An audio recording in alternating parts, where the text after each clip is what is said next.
tá? Uma vez que não tem dúvidas aí sobre o que foi falado, só uma observação, tá? Que se esse plano de disciplina, ele está disponível no site do curso. Então, vocês podem baixar lá informações, com mais detalhes, fazer o conteúdo programático direitinho, caso vocês queiram acompanhar antecipadamente o que vai ser falado na disciplina, tá certo?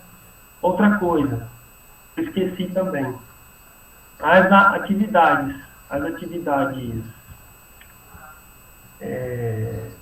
assíncronas que vocês vão entregar, algumas delas eu vou passar individual, outras eu vou passar em grupo, tá? As atividades que eu passar em grupo vai ser de acordo com a turma da disciplina. Então, felizmente, esse semestre nós temos 18 alunos e na turma A nós temos 9 e na turma ZB nós temos 9 alunos, tá? Certinho, sem muita diferença de quantidade de alunos em cada grupo. Normalmente a disciplina vem com 45, 50 alunos, e esse semestre, acho que por conta da pandemia também, já vieram menos alunos. Então, assim, quando eu passar a atividade em grupo, eu aviso no dia também, para não esquecer, mas já fica de antemão avisado. Os grupos vão ser separados por turma. Então, vai ser um grupo de 9, que vai ser a turma ZA, e um grupo de 9 da turma ZB. Quando for individual, também eu aviso, tá certo? Então, vamos lá para a gente iniciar aí o nosso assunto, tá? Então, a gente vai falar um pouco de introdução da disciplina para vocês, fazer a introdução da disciplina e trazer um pouco de noções de cosmografia para vocês, cosmos, né? Muito possivelmente, vocês viram, com certeza vocês viram isso no segundo grau, nas aulas de geografia, né? Lá com o seu professor do seu ensino médio, ensino básico, também você já pode ter visto isso. Então, assim, o que eu vou falar aqui não é novidade, vocês já viram, só mostrar, falar superficialmente para vocês lembrarem o que é, tá? Então, vocês vão ver que muita coisa vocês vão se lembrar aí, vai ter aquela nostalgia, lembrando aquele professor querido de geografia que vocês tinham na época, né? Então, vamos lá. Então, a meteorologia agrícola, tá? Como conceito que eu trago para vocês, ela é o ramo da ciência que estuda os fenômenos meteorológicos, tá? Então, meteorologia não tem muito mistério. É um ramo da ciência que estuda os fenômenos meteorológicos. Que fenômenos são esses? A temperatura do ar, a umidade relativa, vento, pressão atmosférica.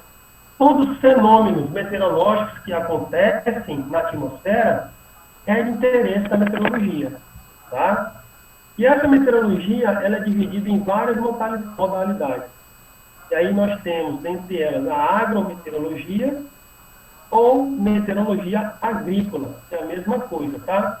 Então, agrometeorologia ou meteorologia agrícola estuda os efeitos dos fenômenos meteorológicos sobre as plantas e os animais domésticos. Então, diferentemente da meteorologia, pura e simplesmente, a meteorologia agrícola ou a agrometeorologia estuda não só os fenômenos meteorológicos, mas sim como esses fenômenos exercem efeitos sobre plantas e sobre os animais, ou seja, a interação da atmosfera com a biosfera. Tá? Então, a agrometeorologia estuda a interação da atmosfera, ou seja, os fenômenos meteorológicos que acontecem na atmosfera, com a biosfera, que são as plantas e os animais, correto? A agrometeorologia, ela é diferente da meteorologia sinótica, onde a meteorologia sinótica é a divisão da meteorologia, tá?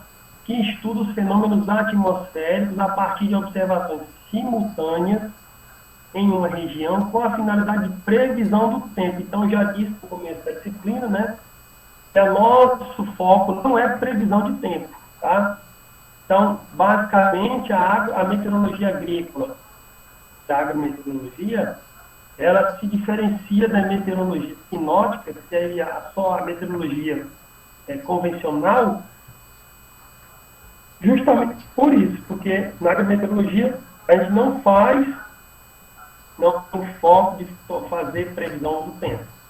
E é engraçado que eu leciono essa disciplina já desde quando eu cheguei aqui, e ainda hoje, colegas, professores no colegiado, às vezes mandam mensagem assim, vai chover hoje? Não é brincando, é perguntando sério mesmo. Porque eu tenho uma estaçãozinha meteorológica lá no laboratório, e aí eles ficam querendo saber, vai chover hoje, vai não sei o quê, hoje vai estar quanto e tal. Aí eu fico com isso, olha, eu não faço previsão do tempo. Para isso tem o professor Mário Miranda lá do Juazeiro, que trabalha que faz as previsões aqui da região, né? Mas as pessoas têm a ideia, de fato, que porque você seleciona essa disciplina, você sabe fazer previsão do tempo e tarará, e não tem nada a ver, tá? Porque a agrometeorologia, ela não faz previsão do tempo, ela estuda os fenômenos, né, meteorológicos, como esses fenômenos exercem influência sobre plantas e animais. No nosso foco da disciplina, porque nós somos uma turma de futuros zootecnistas, né, creio eu, a agrometeorologia para a gente vai ter um enfoque maior sobre os animais, tá? E é um foco porque também eu preciso que vocês entendam e vocês, para quando chegar na bioclimatologia a gente pegar já mais ou menos, não vou dizer que vocês vão chegar sabendo, lembrando de tudo, porque eu peguei uma turma agora que foram meus alunos há um ano atrás, de meteorologia, assim como vocês estão sendo agora, e eu falo as coisas, eles vão devagarinho, vão lembrando até para carro, que demora um tempo para pegar, né? Eles já ouviram, eu já escutei isso, aí eu preciso, acaba fazendo uma aulinha só para falar, revisar, para eles pegarem no tranco, porque o terceiro para o quinto semestre é quase um ano praticamente, né? Então, faz um ano, né? Então fica aí meio perdido, tá certo? Mas vamos lá. E aí eu vou começar a fazer a revisãozinha com vocês, tá? Queria ouvir de vocês aí, tá? Alguém que se manifestasse aí de falar, se ninguém se manifestar, eu vou escolher, tá? Alguém me fala quais são os pontos cardeais? Quem lembra? Sem pesquisar no Google. Ninguém vai se manifestar? Vamos lá, gente, para a gente interagir, conversar um pouco. Para eu não ficar falando aqui, vamos lá?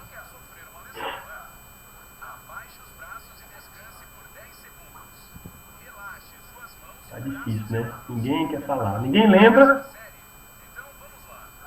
Maria Luísa, cadê tu? Professor, para ser sincera, eu não lembro. Tem nada não, só dizer que não lembra. Outra pessoa aí. Eu não lembro mais o nome de ninguém. Acho que tem relação com o Norte e Sul, né? Quem tá falando aí? Se identifica aí, que eu não tô vendo mais. Tem que pesquisar no Google, hein? Tá lá. O professor é Brenda. Diga, Eu Brenda. acho que tem relação com os pontos, né? Norte, Sul, Leste, Oeste. Exato. Então, quais são os pontos cardeais? Norte, Sul, Leste, Oeste. Correto, Brenda. Muito bem, né? Isso não é novidade para vocês, né? Professor, por que é importante eu saber o Norte, Sul, Leste e Oeste? Basicamente, vocês vão cursar duas disciplinas, uma comigo e outra com o professor Neyton, do Colegiado de Agronomia. Comigo vocês vão estudar bioclimatologia e ambiente, com eles vão estudar ambiente e construções rurais. E nessas disciplinas você precisa entender quais são os pontos cardeais, porque na projeção de instalação que vocês vão ter que fazer, principalmente com ele, vamos projetar uma instalação, qual é a orientação da instalação, por onde é que entra mais vento, por onde é que entra menos vento, por onde é que o sol entra mais ou entra menos, como é que eu faço para proteger os animais do sol dentro da instalação. A minha orientação tem que ser norte-sul, leste-oeste. Então, vocês têm que saber quais são os pontos cardeais. Saber onde o sol nasce e onde o sol se põe. Principalmente aqui na nossa região, no Nordeste, no Brasil como um todo, né? Mas eu falando aqui, já que está aqui no Nordeste, como é que a gente projeta uma instalação para evitar o solar para o animal, por exemplo? A gente tem que botar a instalação como norte-sul, leste-oeste, sul-sudeste, né? E aí eu te pergunto, quais são você mesma, Brenda, que falou, quais são os pontos colaterais e subcolaterais, sabe? Não lembro não, professor.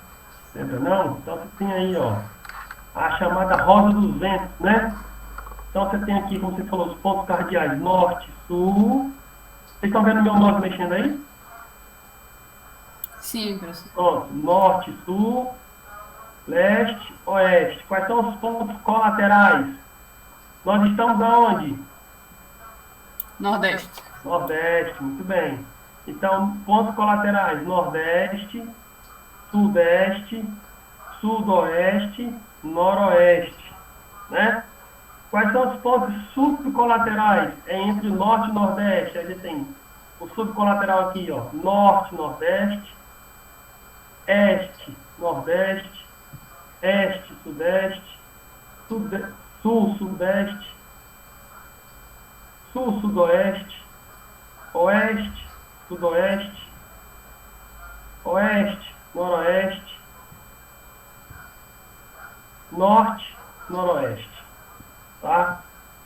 Essa é a chamada roda dos ventos. E nessa roda dos ventos a gente tem aí os pontos colaterais, pontos cardeais, os pontos colaterais e os subcolaterais, tá? E tudo isso aí são pontos de orientação que a gente precisa saber, né? Então, se eu perguntar a vocês, o sol onde ele nasce e onde ele se põe, vocês sabem me dizer aí?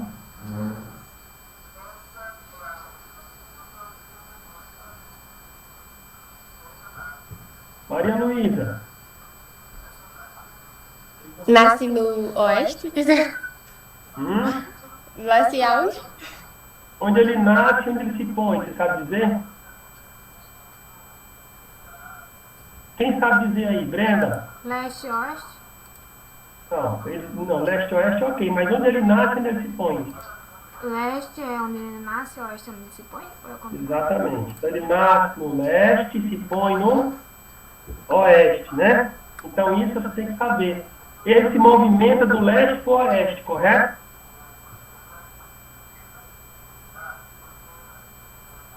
Hein, Brenda? Oi, professor, não entendi. O sol se movimenta do leste para o oeste, é isso que você quer dizer?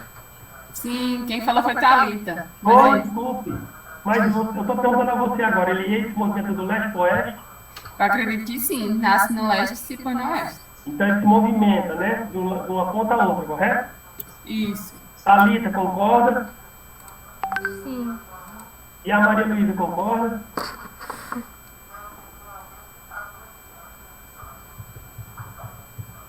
Maria Luísa? Concordo, professor. Ah, muito bem, concordo, né? Mas veja, o Sol não se movimenta de canto nenhum para canto nenhum. O Sol não se movimenta. Quem é que se movimenta, na verdade? A Terra. A Terra, né? Então a Terra é que se movimenta, só que a gente não percebe, a gente não sente esse movimento, né?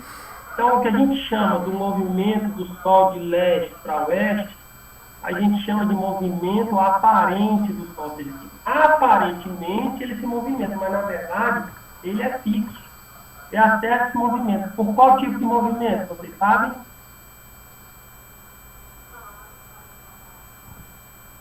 Isso é coisa do segundo grau, hein? Vamos lá? Pelo movimento de rotação, né?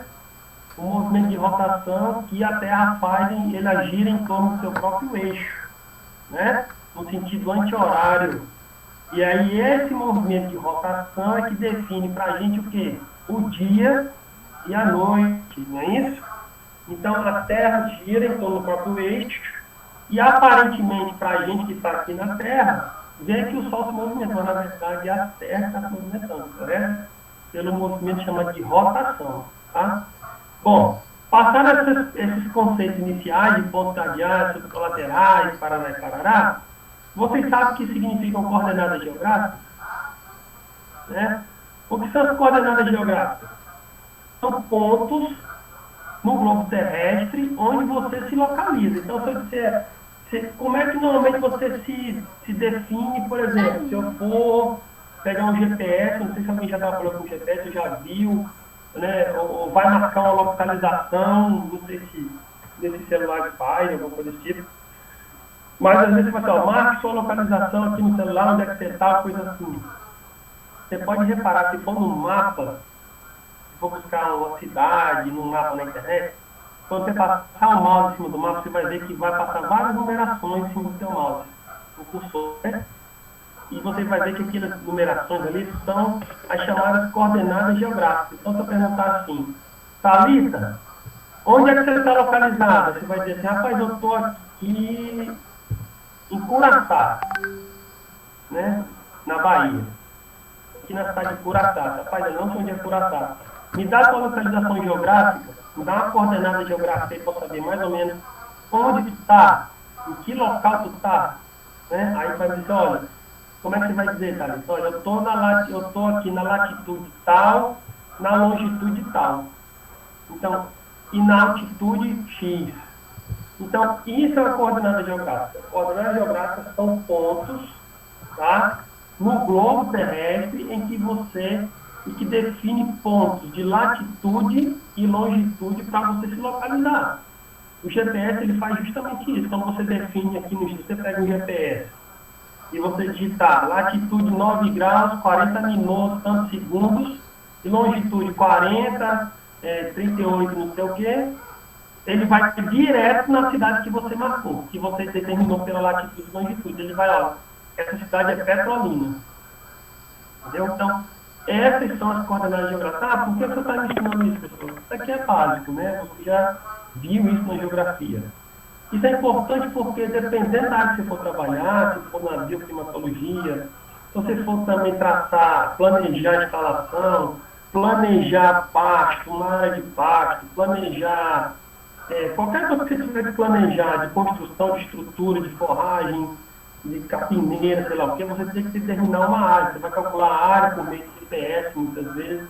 Ah, vou pegar hectares, vai delimitar aquela área, aí você vai colocar aqui, aí você marca um ponto aqui, marca um ponto lá na outra ponta, ou vai laçando os pontos, e você vai vendo, no final ele vai te dar um bocado de coordenada de geográfica, de latitude e longitude, para você calcular determinada área que você quer fazer uma construção, coisa do tipo, por exemplo. Entendeu? Tá certo? E dentro desse globo terrestre, tá? A gente tem dois tipos de planos, tá? Vocês estão vendo aí na tela, né? Nós temos o que a gente chama de meridianos e nós temos o que nós chamamos de paralelos, tá? Dentre os meridianos, a meridiana é uma linha que vem do norte até o sul e o paralelo são linhas que vão de leste para oeste, né? Ou vice-versa, laterais. Estão vendo aí os paralelos e meridianos, tá? O principal meridiano que a gente conhece é o meridiano de Greenwich, tá? E o principal paralelo que a gente conhece é o que a gente chama a linha do Equador. A linha do Equador é a linha central aqui, né? Então, nesse paralelo aqui, ó, a linha mais central, tá? É o que a gente chama de linha do Equador. Esse meridiano principal aqui, o mais escuro aqui, ó, no meio aqui, é o que a gente chama de meridiano de Greenwich, é o principal, o central dele, tá?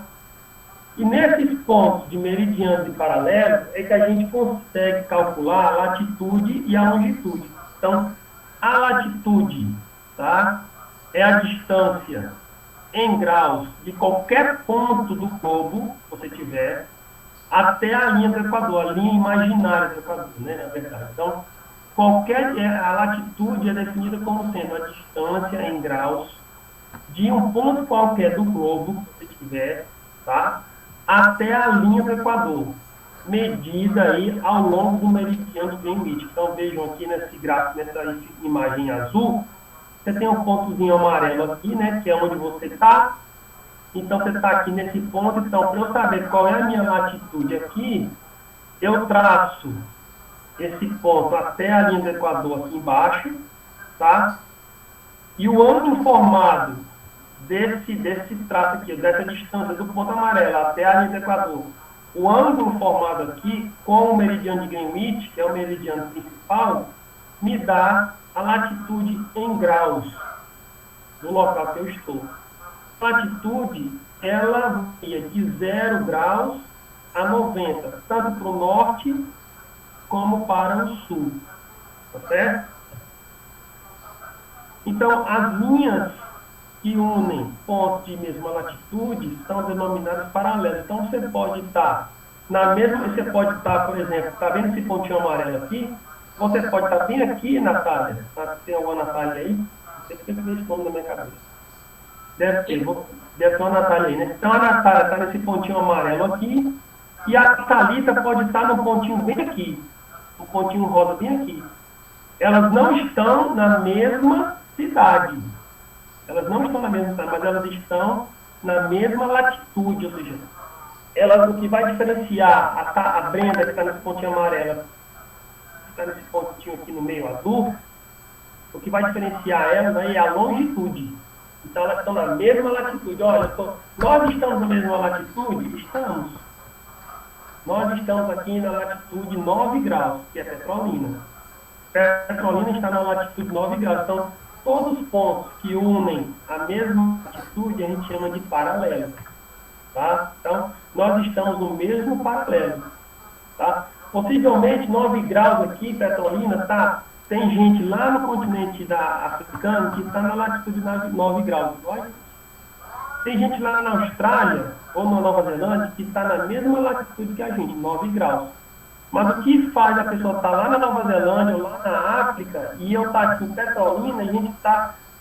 Mas como assim está na mesma latitude e está em cidades diferentes? Porque nós estamos na mesma latitude, mas nós estamos nas longitudes diferentes. Então, ela está na longitude mais a leste, o africano está mais a leste do que eu e eu estou mais aqui a oeste. Deu para entender, gente? Acho que deu, né? Então, só para vocês terem uma ideia, tá? O Brasil está compreendido aí entre os paralelos 5 graus norte e 34 ao sul. Então, você tem os paralelos, né, que unem pontos de mesma latitude. Então, o Brasil, eu acho que eu tenho uma imagem aqui para mostrar melhor. Ó, tem uma imagem aqui, ó, dessa figura aqui, aqui é o continente sul-americano, né? O Brasil está bem por aqui assim, né? Tá vendo? Eu não estou mexendo meu mouse aqui, ó. Então, você veja que aqui o Brasil está entre esse paralelo e esse paralelo bem aqui, né? E o meridiano de Greenwich está bem aqui no meio, ó. Eu estou tracejando aqui, passando aqui o mouse, ó. Então, só olhando no meridiano de Greenwich, eu sei que o Brasil está numa longitude leste ou longitude oeste. Eu sei que o Brasil está na longitude oeste, tá? Porque ele está à esquerda do meridiano de Greenwich. Se ele estivesse à direita, como está aqui o continente africano, ele estaria na longitude leste, tá? O paralelo, que é a latitude, eu estou aqui, ó, entre o 0 grau, que é aqui a linha do Equador, essa amarelinha que é o chamada linha imaginária do Equador, ó, 0 graus. O Brasil está entre a linha do Equador e o Trópico de Capricórnio, né? Basicamente, ele não está todo nesse paralelo. Ele passa um pouquinho aqui em cima do Equador e passa um pouquinho aqui abaixo do Trópico. Mas boa parte do território brasileiro está entre esses paralelos aqui, tá certo? Aí, como eu disse, parte dos estados de Roraima e Amapá encontram-se no hemisfério norte e o restante do país no hemisfério sul. Ou seja, Roraima e Amapá estão acima da linha do Equador. Tá certo? Bom, e a longitude, professor? Como eu já expliquei, a longitude é a distância em graus de um ponto até o meridiano de Greenwich. Então, eu tenho um ponto qualquer aqui, essa estrelinha aqui, ó. Essa estrelinha aqui tem uma latitude específica, né? Para eu saber a latitude dessa estrelinha aqui, eu traço até a linha do Equador uma linha. O ângulo formado dessa linha com o meridiano, eu tenho o grau de latitude. Para eu saber a longitude, eu pego essa estrelinha aqui, ó, traço mais ou menos aqui, da linha do Equador para cá, em direção ao meridiano, essa linha vermelha aqui, e esse ângulo formado nessa linha aqui, com o meridiano, vai me dar a quantidade de longitude em graus. A longitude, diferente da latitude, a longitude ela se caracteriza por ser leste ou oeste, e ela varia de 0 a 180. Então, latitude é norte ou sul, e varia de 0 a 90. A longitude varia de leste a oeste e vai de 0 a 180. Tá? Então, aí, só para vocês terem uma ideia, ó, o Brasil está compreendido entre os meridianos definidos pelas longitudes 35 graus oeste de Greenwich e 75 graus oeste de Greenwich. Tá? Como eu disse anteriormente, o Brasil está praticamente todo no lado oeste do meridiano de Greenwich. E entre os paralelos 5 e 34 graus sul. 5 norte, porque Roraima é uma parte acima da linha do Equador, e 34 sul, porque o resto está abaixo da linha do Equador. Tá? Então, a linha do Equador, ela determina o que é norte e o que é sul. Porque a linha do Equador, ela divide, é uma linha imaginária que divide o globo terrestre ao meio. Daqui para cima é norte, daqui para baixo é sul. O meridiano de Greenwich é esse central aqui, daqui para a direita é leste, daqui para a esquerda é oeste. Beleza, gente? Fica tranquilo, aqui é só revisão, né? Para vocês, vocês já sabem aí, então é tranquilo. E a altitude de um local é o quê? É o seu desnível em relação ao nível médio das águas do mar. Podendo ser positiva ou acima do mar e negativa sendo abaixo do mar. Por isso que a gente tem aqueles países chamados Países Baixos, lá no continente lá, europeu, né? O que são os países chamados Países Baixos? Porque eles apresentam um desnível em relação ao nível do mar negativo, ou seja, eles estão abaixo da linha do mar. Por isso que fala assim, aquecimento global, que é o derretimento das geleiras e parará, que está tendo derretimento, que é o nível do mar está subindo, a população entra logo em alerta, aí botam dicas para tentar evitar que o mar invada a terra, né? Invada o país deles, as cidades, e causa inundações. Tá certo? Fortaleza, por exemplo, ela está a uma altitude de 376 metros acima do nível do mar. A continente, a terra, né? O continente, né? Digamos. A altura do continente na cidade de Fortaleza em relação ao nível médio do mar. Tá? Deixa eu ver aqui. Desculpe. Fortaleza está a 20 metros. Tá? Petrolina que está a 376 metros acima do nível do mar. Então, como exemplo aqui que eu trago para vocês de coordenadas geográficas, né? Então, Fortaleza, ela está a uma latitude de 3 graus, 45 minutos sul, tá? E longitude 38 graus e 33 minutos oeste, com altitude de 20 metros em relação ao nível do mar. Petrolina, ela está a 9 graus de latitude, 19 minutos e 28 segundos sul também. E longitude de 40 graus, 33 minutos e 41 segundos. E altitude de 376 metros. Então, se ocorrer, por exemplo, Deus nos livre, né? Um tsunami aí nessa região do Oceano Atlântico, por algum movimento de placa tectônica, ou desse tipo, a cidade que pode ser mais impactada por um possível tsunami aqui seria Fortaleza, né? Em relação à Petrolina, a chance de Fortaleza ser atingida é muito maior que Petrolina. Então, nós estamos no meio do sertão, numa altitude bem elevada, correto? Só para vocês terem uma ideia, essa diferença de latitude, Fortaleza de 3 graus e Petrolina de 9, já traz diferenças na condição climática dessas duas cidades. O que eu quero dizer com isso? Olha, quanto mais próximo à linha do Equador a gente estiver, menos as estações do ano são definidas. Elas não são tão definidas. Quanto mais distante da linha do Equador, seja para o norte ou seja para o sul, a gente vai indo para climas temperados, ou seja, vai saindo da região tropical e vai tendo as estações do ano bem definidas. Quem aqui é de outra cidade ou de outro estado, mais ao sul, por exemplo, ao sudeste, já deve ter observado que nessas regiões, nessas cidades, as estações do ano são bem definidas. Você tem lá primavera, verão, outono e inverno, né? Aqui em Petrolina, em Fortaleza, você não tem isso bem definido. Você tem uma estação chuvosa e uma estação seca o resto do ano, né? Por causa da proximidade da linha do Equador. E quanto mais próximo da linha do Equador, essa região do Equador, chamada de linha do Equador, né? Ela é uma região caracterizada por altas temperaturas e elevada umidade relativa, muitas vezes, tá? E em função do ângulo de inclinação dos raios solares, você não tem tantas variações conforme a estação do ano tem nas demais regiões, tá certo? Mas é muito parecido Fortaleza com Petrolina, mas tem uma diferença, esses 6 graus de diferença de latitude que tem de Petrolina, de Fortaleza para Petrolina, já traz uma diferença marcante aqui no meio do ano. O que acontece aqui no meio do ano?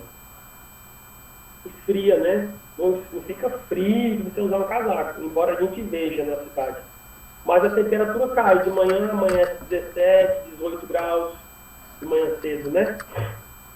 De noite esfria, que vem aquele vento frio, em Fortaleza isso não acontece.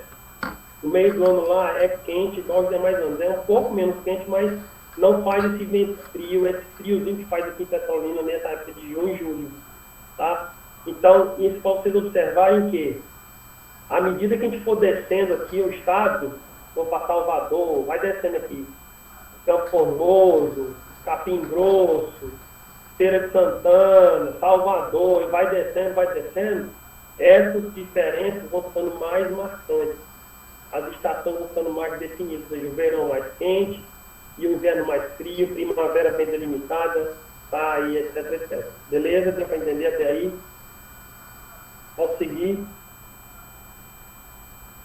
Vou falando aí que eu não estou vendo não, escrito não, tá? Beleza. E agora a gente vai, passando essas informações de pontos cardeais e coordenadas geográficas, a gente vai falar agora um pouco sobre a diferença entre clima e tempo. Então, o clima difere do tempo justamente porque o tempo é uma condição atual da atmosfera. Então, agora, o que eu estou vendo aqui da minha janela do meu apartamento, eu estou vendo o quê? Que o tempo está nublado. Petrolina é assim, todo o tempo, todo dia, o ano todo? Não. Né? A condição, qual é o clima de Petrolina, doutor? Aqui é clima semiárido, sertão. Essa condição que está tendo aqui fora, de chuva e nublado, com vento, é um tempo atual, é a condição atual da atmosfera.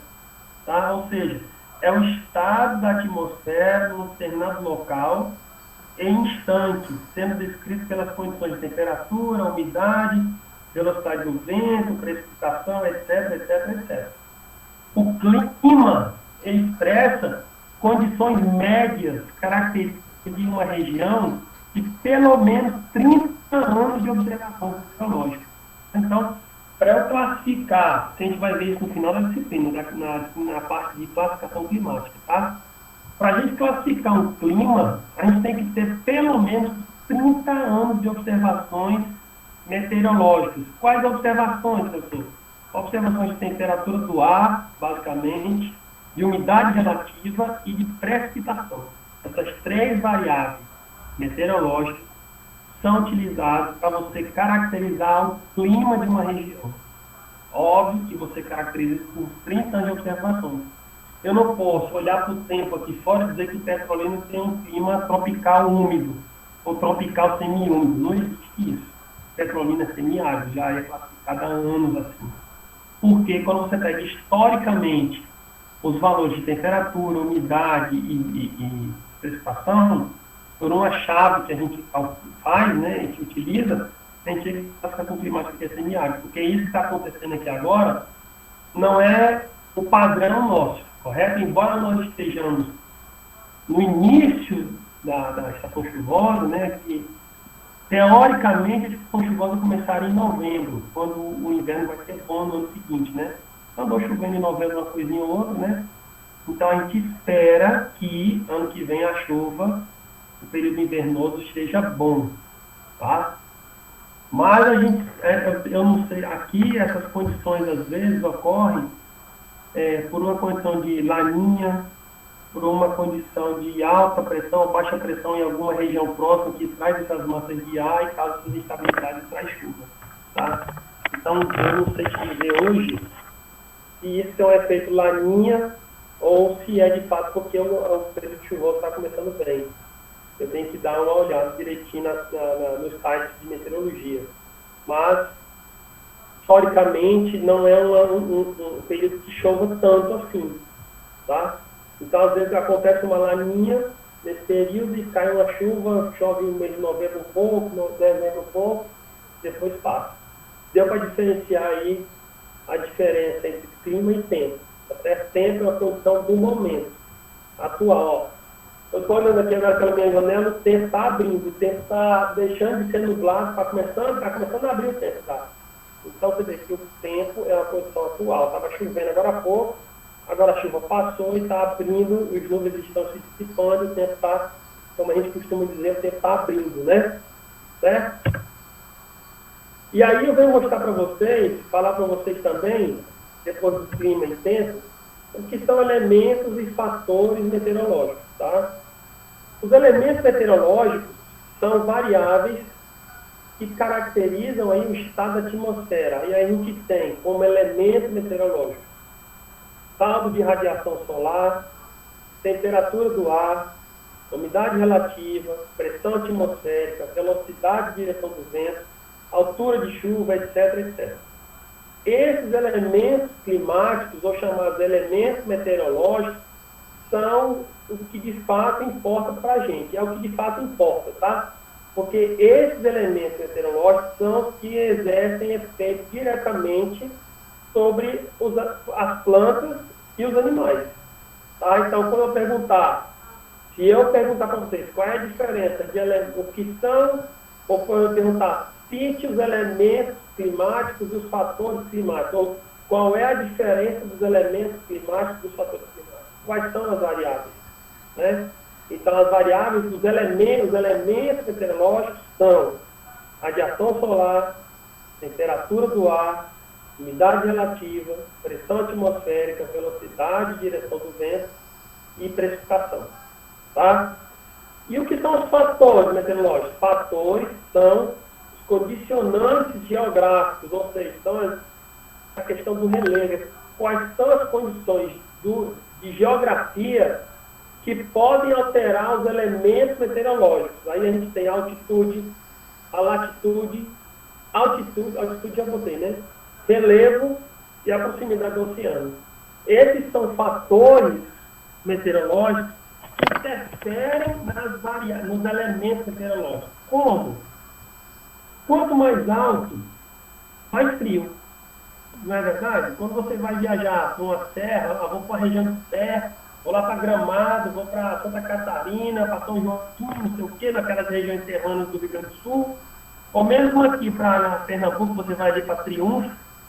Você pode chegar lá em Triunfo no meio do ano, ou numa época dessa agora chuvosa, que vai iniciar o período chuvoso, lá é muito mais frio do que aqui. Porque quanto mais alto, tende a ser mais frio. A gente vai ver por quê mais na frente, tá? Então, quanto mais alto, mais frio. Lá em Viçosa, que eu morei lá quando eu fazia meu doutorado, Viçosa está quase 1.000 metros de altitude. Olha a diferença. Petrolina está a 376. Viçosa está quase 1.900 e tantão lá. Quase 1.000 metros de altitude. Quando eu saí de Fortaleza para ir morar em Viçosa, eu saí de Fortaleza fazendo 32, 33 graus. Eu cheguei em Viçosa na primeira noite, deu 5 graus. Eu quase morro. Né? Entrei em hipotermia. E assim, o frio que você, misericórdia, não tem que aguentar morar numa cidade dessa não. Porque além de já estar entrando no período de inverno lá, além disso, é uma altitude muito alta, você está numa altitude de quase 1.000 metros e esfria bastante, esfria mais que o normal, né? Então a altitude interfere nisso. A latitude interfere também. Se você está numa latitude muito mais alta em relação ao Equador, eu já disse anteriormente, né? Que próximo ali do Equador, 0 graus, é muito mais quente, em função do ângulo de inclinação dos raios solares, né? Então, notoriamente, nessa região tropical, as temperaturas são mais elevadas. Se você vai lá para a latitude 30, 40 graus de latitude, 50, você está lá na altura dos Estados Unidos, da Europa, naquela altura ali, digamos, né? Naquela latitude, naquela região ali, tá? Lá é muito mais frio do que aqui, principalmente na região, principalmente no período de inverno, né? Então lá as temperaturas são bem mais amenas do que são aqui. Por isso que trazer animais de clima temperado dessas regiões, quando você traz para cá, você tem problema de conforto térmico desses animais e comprometimento com o bem-estar desses animais. Porque você traz um animal que tem uma zona de conforto de no máximo 16 graus de temperatura, e você traz ele para cá, em outubro aqui faz 37 graus. Né? Você tem quase o dobro, né? Mais que o dobro de diferença de temperatura do que ele realmente aguenta. Né? Estão percebendo? Então, a altitude influencia, latitude, relevo, ou seja, montanha, região de montanhas, altera esses valores de temperatura, altera os valores de umidade, altera precipitação, tá? A gente vai ver isso lá na frente, como é que a precipitação se forma. A proximidade do oceano também altera esses valores. Eu estava em Fortaleza recentemente e eu sentindo muito calor lá e eu estava conversando assim com meus pais, ó, se aqui em Fortaleza, que é perto do oceano, perto da praia, que tem a brisa, que tem vento, tá quente, eu estou imaginando Petrolina como é que não tá, né? Porque quanto mais próximo do oceano, esse que a gente chama de continentalidade, quanto mais próximo do oceano, mais a menos são os valores, esses elementos meteorológicos. As temperaturas são altas, mas elas são mais amenas do que aqui no sertão. Tá? Então, vejam, então, esses são fatores geográficos, ou seja, fatores meteorológicos, tá? E que, na verdade, são fatores geográficos que alteram esses elementos meteorológicos. Então, os fatores alteram os valores dos elementos meteorológicos, tá certo? E aí, falando um pouquinho, rapidamente, eu vou só citar, não vou ler aqui o que é cada um, porque isso aqui é só a título de informação para que vocês lembrem um pouco da estrutura da atmosfera. Então, a estrutura da atmosfera, tá? Ela é dividida em litosfera, que é a parte sólida, no caso que é a nossa crosta terrestre. Você tem a hidrosfera, tá? Que é a parte das águas. Então, nosso planeta, ele é dividido em litosfera, que é a parte sólida da crosta terrestre, a parte líquida, que são os oceanos, toda a parte de água que tem no nosso planeta, que a gente chama de hidrosfera, a biosfera, que é onde se encontram aí as plantas, os animais, todos os organismos vivos, e a atmosfera, que é onde ocorrem os fenômenos meteorológicos, onde estão os principais fenômenos meteorológicos, tá certo? Então, a hidrosfera, você já sabe o que é, né? É constituída pelas águas oceânicas e continentais. A biosfera é onde tem vida, tá? E a atmosfera, tá? Que é onde ocorre o fenômeno meteorológico, e que é ela que interage, uma parte dela que interage com a biosfera, que é o nosso foco de interesse. Ela é dividida em troposfera, tropopausa, estratosfera, ionosfera e exosfera. Então, a troposfera vai nessa distância da Terra até 11 quilômetros de altura, tá? É a zona de maior importância do ponto de vista meteorológico, tá? É a maior importância, porque é aí que ocorre boa parte, a maior parte dos fenômenos meteorológicos ocorre nessa distância aí, de 0 a 11 quilômetros de altura, tá? Essa zona representa 75% da massa total da atmosfera, tá certo? E acima da troposfera, ele vem a tropopausa, vem a estratosfera, tá? E por aí vai, ionosfera, em função da quantidade em função da altura que você vai atingindo, tá? São as etapas, são as camadas da atmosfera, ok?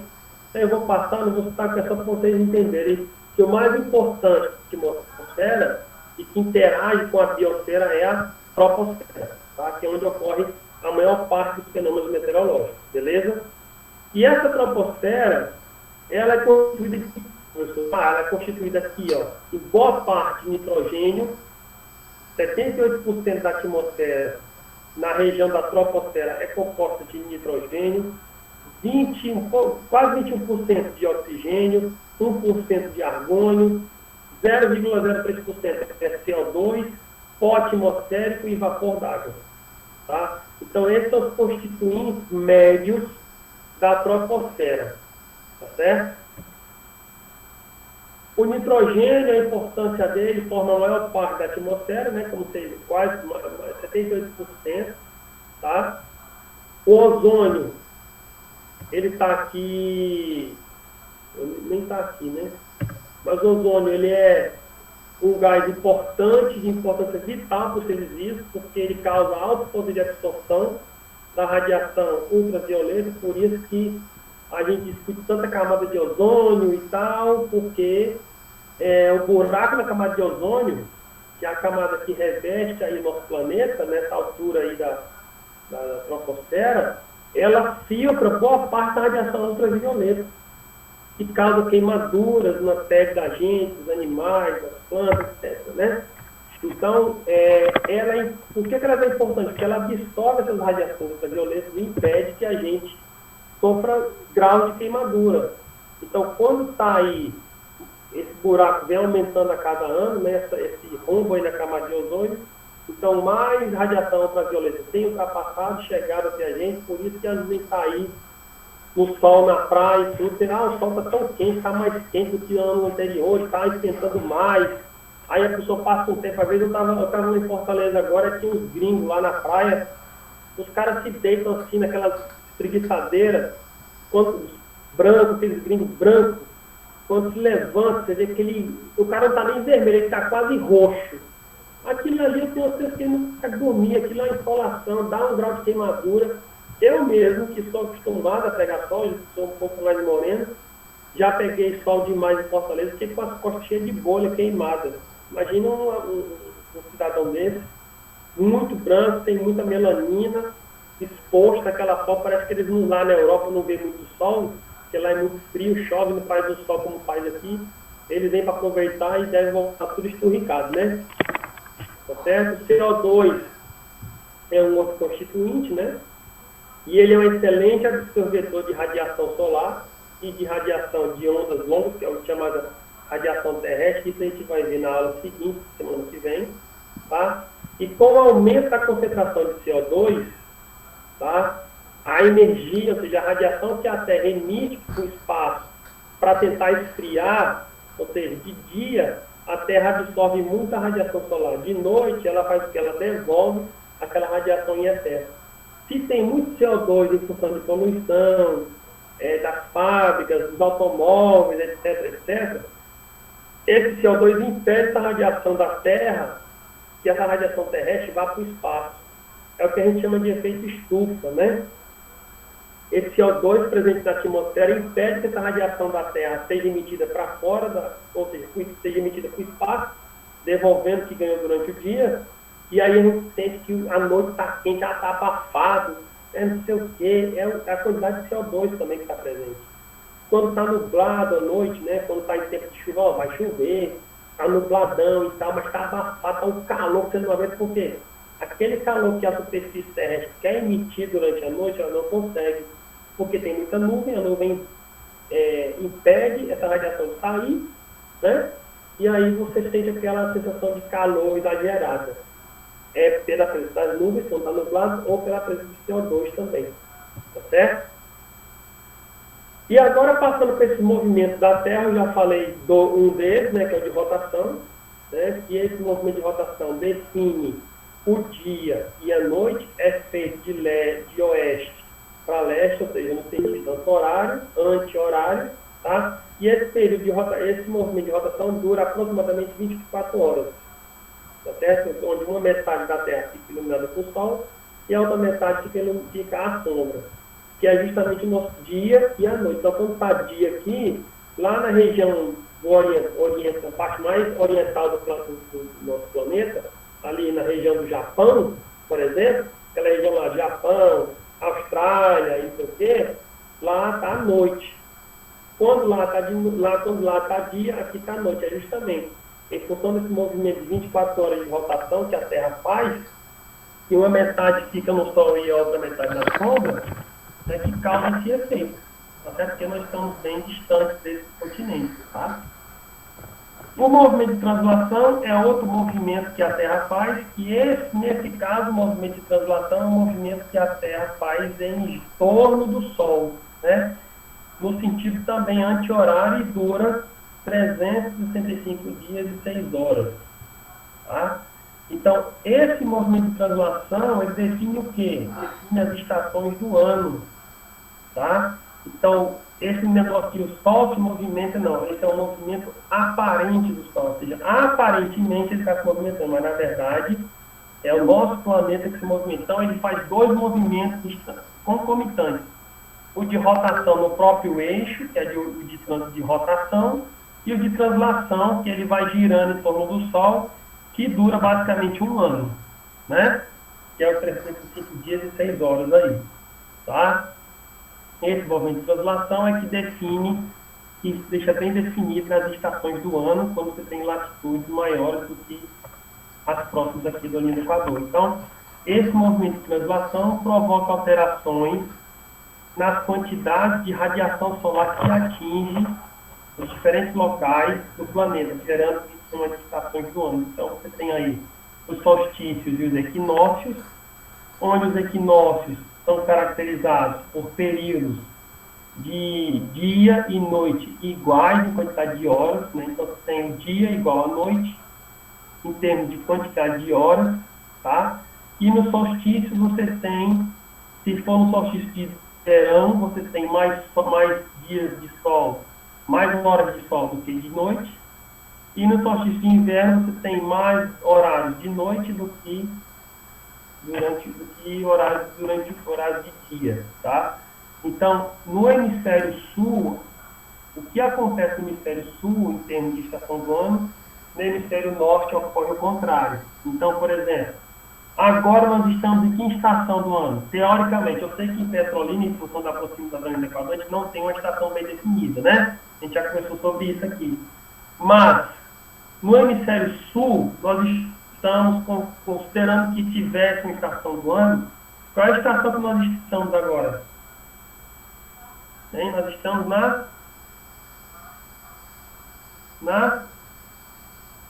Quem diz aí? Vai, Thalita.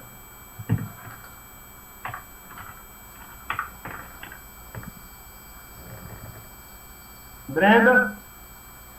Estão online ainda ou já saíram da aula? Qual foi a pergunta? Tá vendo como a aula EAD é ruim? Eu tô aqui falando e vocês acho que não estão nem escutando, né? Em que estação nós estamos? Ai, meu Deus. Em que estação a gente tá? Sal? Acho que a gente estamos na A gente tá em que primavera. estação? Primavera, quem falou foi a Brenda? Foi. Quem concorda com a Brenda aí? Sal? A estação Quem que a gente tá discorda? em qual? Ninguém discorda de você, né, Brenda? Então, se ninguém discorda, é porque tá certo, né? Outono? Então, nós estamos na primavera, né? É primavera, verão, nós estamos entrando no verão. Nós vamos entrar no verão agora, dia 21 de dezembro. Dia 21 de dezembro a gente entra no verão, aqui no hemisfério sul. No hemisfério norte, ou seja, acima de 0 graus, acima da linha do Equador, já é hemisfério norte, né? Então, quando aqui a gente estiver entrando no verão, lá no hemisfério norte eles vão estar entrando o quê? No inverno. Certo? Então, sempre ao contrário. Aí nós vamos entrar no verão em dezembro, vamos ficar em dezembro, janeiro, fevereiro, março. Março nós vamos entrar no equinócio, tá? Onde os dias, os horários, a quantidade de horas de dia é igual às quantidades de horas da noite. São 12 horas de dia, 12 horas de noite, de escuridão, né? Que estação nós vamos estar no equinócio de março? Hein, Brenda?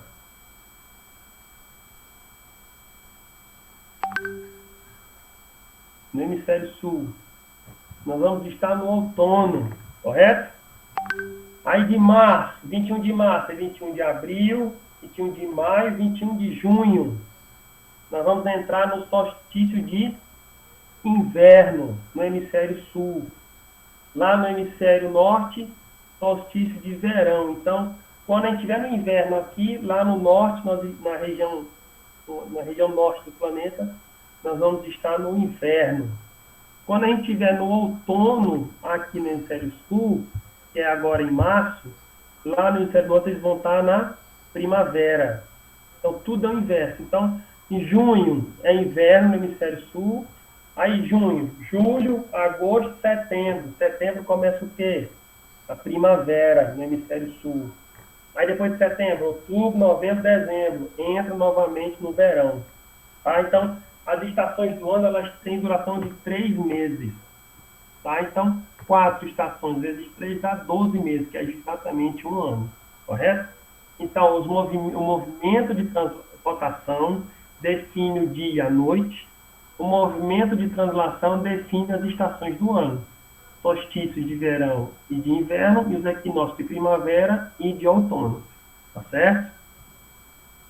Então, no solstício, né, de verão, de inverno, você tem aí uma maior desigualdade na distribuição da luminosidade. Dias mais curtos ou mais longos. Dias e noites são desiguais, a quantidade de horas. Tá? Então, se for no solstício de verão, você vai ter mais sol. Então, os dias vão durar mais do que as noites. Os dias vão ser mais longos. No solstício de inverno, os dias vão ser mais curtos, as noites vão ser mais longas. Tá? Já no equinócio, você tem um momento de maior igualdade na distribuição da luminosidade, da luz solar. Então, você tem dias e noites em igual duração no globo terrestre, associado às estações de outono e primavera. Tem 12 horas de dia e 12 horas de noite. Tá certo? Ok? Então, isso aqui eu vou passar. É informação a mais, então isso aqui já não é tão importante para vocês agora. Então, é só uma revisãozinha do que a gente falou para vocês, tá certo? Alguém tem alguma dúvida? Alguma pergunta? Oi, professor, bom dia. Bom dia. Quando o senhor estava falando que, por exemplo, quando chove à noite, mesmo assim a gente ainda sente o clima abafado. Eu queria saber se essa radiação que ela fica presa na Terra, né, por conta das nuvens, ela ainda é ofensiva, ainda é capaz. Ela ainda é o quê? Ofensiva.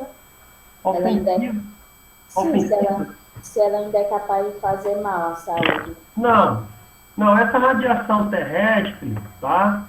Que a gente chama de ondas longas, ela não faz, não tem um efeito direto na gente não, tá? Isso é uma radiação que é infravermelha, tá? Que a Terra recebe durante o dia e que de noite ela joga de volta para o espaço, tá? O mal que ela faz para a gente é a questão do efeito estufa, né? Se ela não for dissipada para o espaço, tá? Isso, de fato, ela faz esse mal não só para a gente, mas para o planeta inteiro. O efeito estufa causa essas questões do aquecimento, toda essa problemática aí que a gente tem escutado na mídia, tá certo? O que, de fato, agride a gente são as radiações solares, a UVA e a UVB. Inclusive, quando a gente vai comprar os protetores solares, você pode ver lá, protetor UVA e UVB. Né? Ultravioleta tipo A e ultravioleta tipo B, que são as radiações que causam mais problemas para a nossa pele, tá certo? Certo, obrigada. Alguma outra dúvida? Alguma pergunta, alguma coisa do tipo? Se ninguém tem, eu vou fazer uma chamadinha, tá? Rapidinho aqui, e quem eu for chamando, vai respondendo aí, e já pode sair da aula, se achar necessário, tá certo? Pode sair da sala já depois que eu chamar o seu nome, tá ok? Então vamos lá. Deixa eu anotar aqui a data de hoje. 9, 11, 2. Só uma coisa, gente, eu vou passar para vocês uma atividade do Classroom, tá? para vocês me entregarem semana que vem. Lá no Classroom vai estar delimitado como é que vão fazer essa atividade, se é em grupo ou individual, tá certo? Mais tarde, daqui a pouco eu posto lá e vocês se organizem para me enviar isso aí até a aula da semana que vem, correto? Então vamos lá. Ademilson.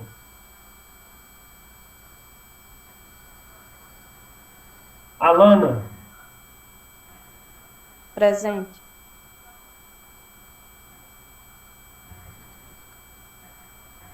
Ana Lívia. Presente. Brenda. Larissa. Presente. Emanuela Martins. Presente. Flávia Bezerra. Presente. Flaviano. Aqui. Gislaine.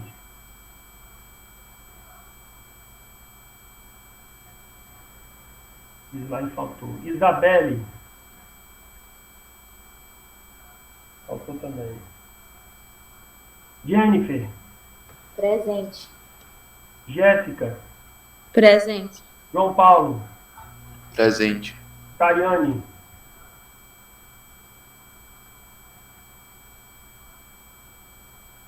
Maria Luísa. Presente. Natália Pinheiro. Presente. Thaís Débora. Presente. Thalita de Jesus França. Presente. Vitória Gabriela. 1, 2, 3, 5 faltaram hoje. Cuidem para não perder mais aulas, porque hoje já foram